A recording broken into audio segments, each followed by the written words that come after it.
Terpujilah Engkau Allah pemelihara kehidupan, yang masih memberikan kesempatan dan waktu kepada kami, memberikan napas kehidupan kepada kami sehingga kami boleh datang ke bait-Mu ini, dan kami juga boleh beribadah di rumah kami masing-masing. Semua itu karena kebaikan-Mu Tuhan. Berkatilah ibadah kami ini sehingga menjadi ibadah yang berkenan di hadapan-Mu. Sebentar kami akan mendengarkan firman-Mu Tuhan. Berkati kami, lembutkan hati kami, berikan Roh Kudus-Mu sehingga kami boleh mengerti atas firman-Mu dan melakukannya di dalam kehidupan kami. Di dalam nama Yesus kami berdoa dan mengucap syukur kepada-Mu. Amin. Horasma dihita saluhutna amanginang. Firman Tuhan yang menyapa kita di minggu ke-15 setelah Trinitatis didasarkan pada Lukas 17 ayat 26 hingga ayat yang ke-37. Saya akan membacakannya bagi saudara-saudari sekalian. Dan sama seperti terjadi pada zamanmu, demikian pula lah halnya kelak pada hari-hari Anak Manusia. Mereka makan dan minum, mereka kawin dan dikawinkan, sampai kepada hari Nuh masuk ke dalam bahtera Nuh.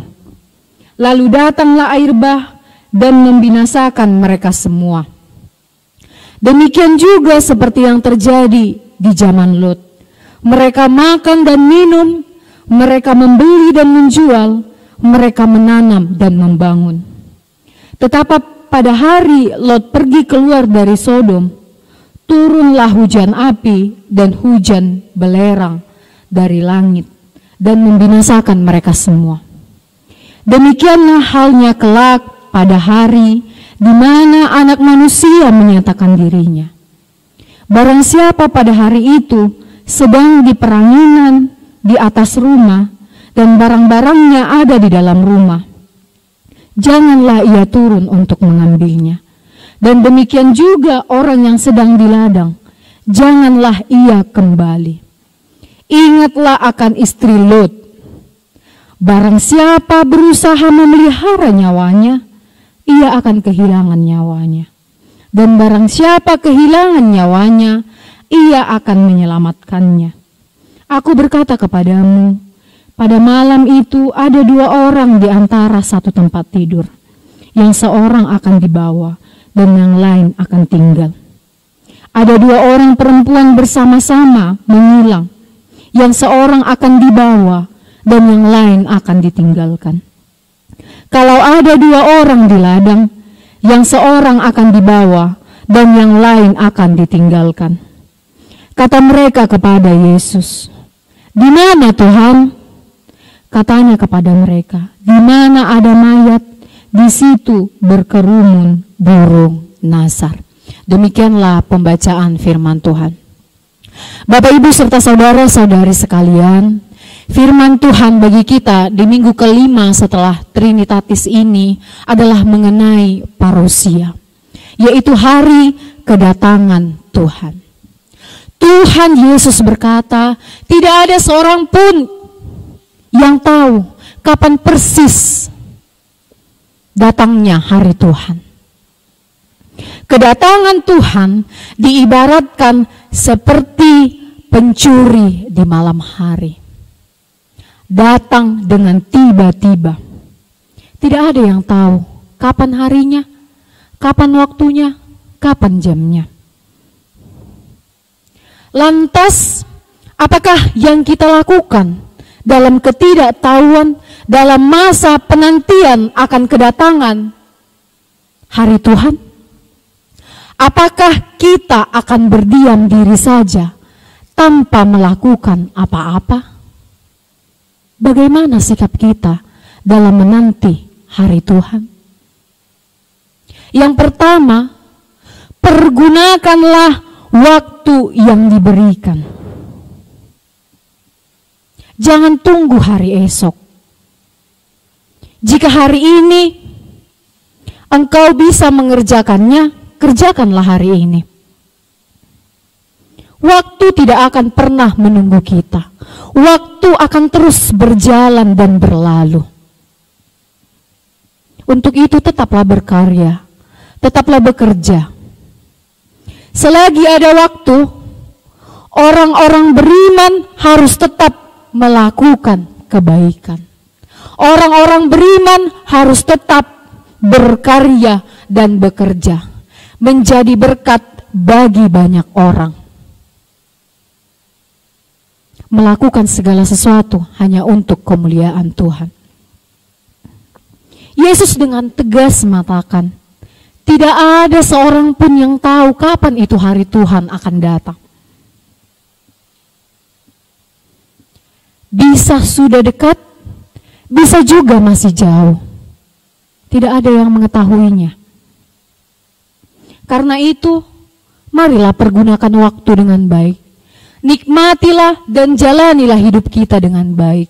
Lakukanlah tugas dan tanggung jawab kita dengan baik. Marilah kita semakin memperbaharui diri, membangun kehidupan. Marilah kita tetap berkarya, marilah kita tetap bekerja.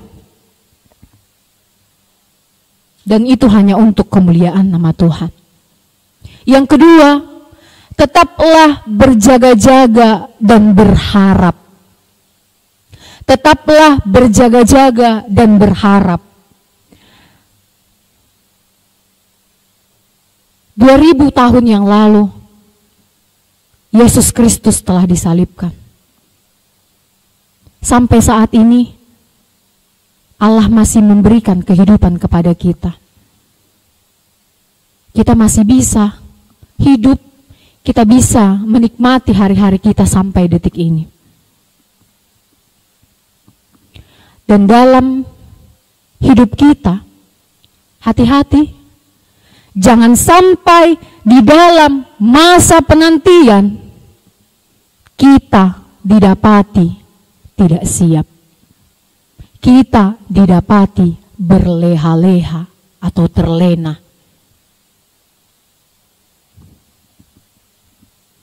Waktu perkenanan Tuhan bisa membuat kita terleha.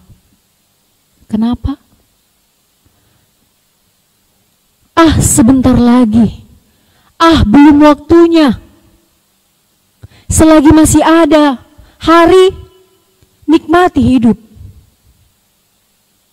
Sehingga kita terlena, terbuai dengan kenikmatan hidup.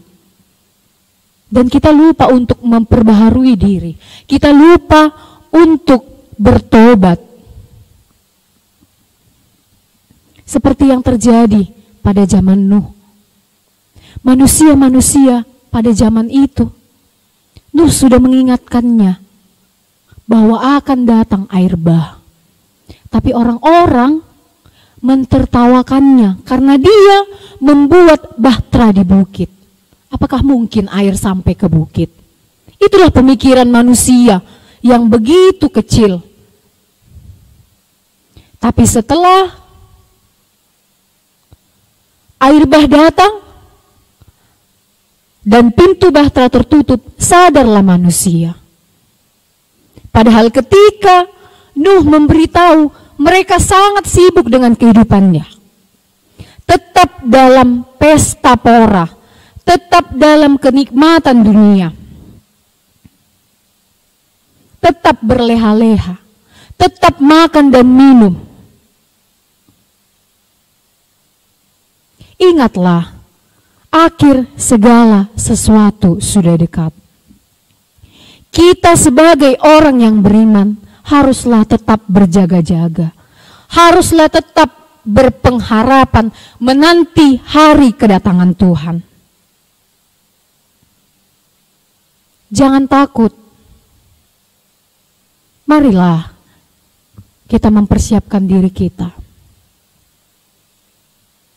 Marilah kita memperbaharui diri kita, membangun. Jangan takut sebab kita diselamatkan oleh karena anugerah dan iman kita. Tetaplah berjaga-jaga, tetaplah berpengharapan kepada Tuhan. Kuasailah dirimu dan tetaplah tenang supaya kita bisa senantiasa berdoa. Dan yang ketiga, jangan kita terlalu fokus ke dalam kehidupan dunia ini, ke dalam kenikmatan dunia ini, sehingga kita lupa mempersiapkan diri kita, sehingga kita lupa membangun iman kita. Banyak hal yang indah, banyak hal yang manis, banyak hal yang menarik hati dan menyenangkan di dunia ini. Tapi ingat, jangan sampai hati kita hanya tertuju kepada kesenangan duniawi. Jangan sampai hati kita hanya tertuju kepada hal-hal duniawi.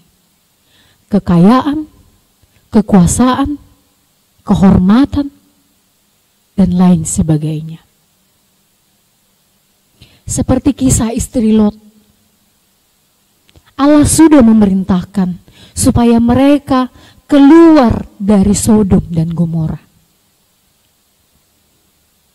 Dari tanah itu, tanah yang penuh dengan kekejian, tanah yang penuh dengan kejahatan.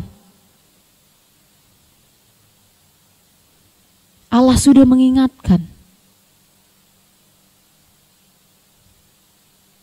Tapi mereka tidak kunjung bertobat sehingga Allah murka terhadap Sodom dan Gomora.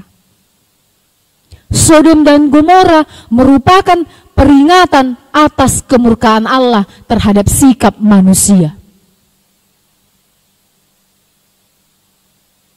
Dari kisah istri Lot yang masih menoleh ke belakang dan menjadi tiang garam, kita belajar bahwa jangan memautkan hati kita terikat kepada hal-hal duniawi. Jangan menoleh ke belakang. Lihatlah ke depan. Lihatlah tujuan yang di depan. Seperti apa yang disampaikan Paulus kepada jemaat Filipi. Aku melupakan apa yang telah di belakangku dan mengarahkan diriku kepada apa yang ada di hadapanku. Berlari pada tujuan untuk memperoleh hadiah, yaitu panggilan sorgawi dari Allah, yaitu dalam Kristus. Melalui kisah istri Lot kita diingatkan, pada saat yang genting, jika tiba waktunya hari Tuhan, tidak ada kata tunggu, tidak ada kata berdalih.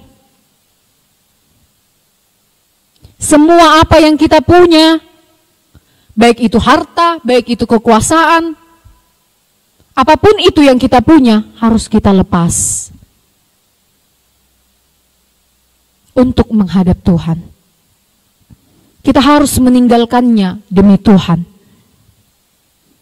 Tidak boleh ada di dunia ini satupun yang bisa menahan dan menghalangi langkah kita untuk menghadap kepada Tuhan.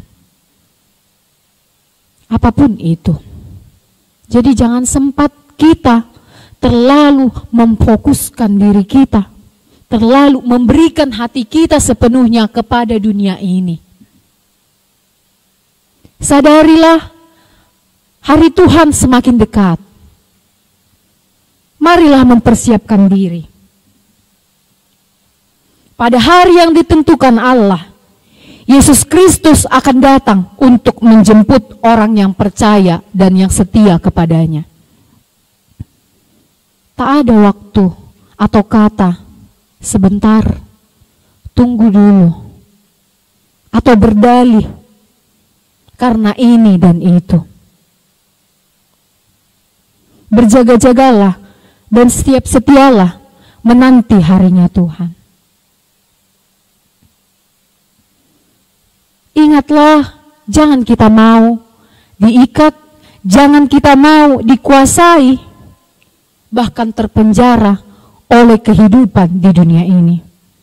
Ingatlah, tidak ada yang lebih penting dan yang lebih utama selain Kristus. Selain kehidupan yang kekal yang Allah berikan. Untuk itu, marilah saudara-saudari sekalian, pergunakanlah waktu dengan baik. Berjaga-jagalah. Dan janganlah memfokuskan diri kita kepada hal-hal duniawi. Biarlah Tuhan menolong kita untuk melakukannya di dalam kehidupan kita. Kita berdoa.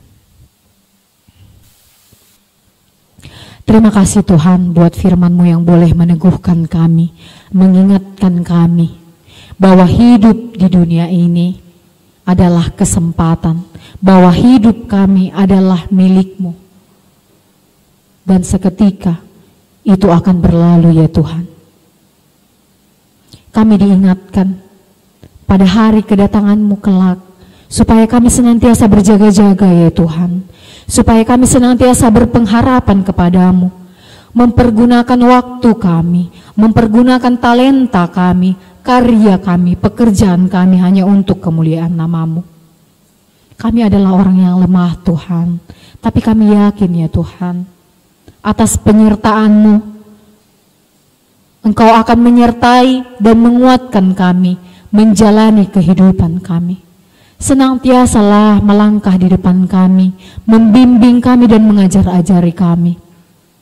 Ingatkan kami ya Tuhan senantiasa, supaya kami tetap berjaga-jaga, tetap waspada, tetap senantiasa di dalam doa.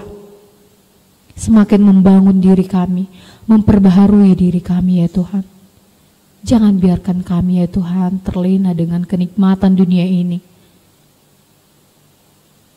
Biarlah kami senantiasa memperbaiki diri kami setiap harinya ya Tuhan. Mengevaluasi diri kami, sehingga setiap hari kami dapat membangun diri kami, membangun iman kami, supaya senantiasa semakin mendekatkan diri kepadamu ya Tuhan.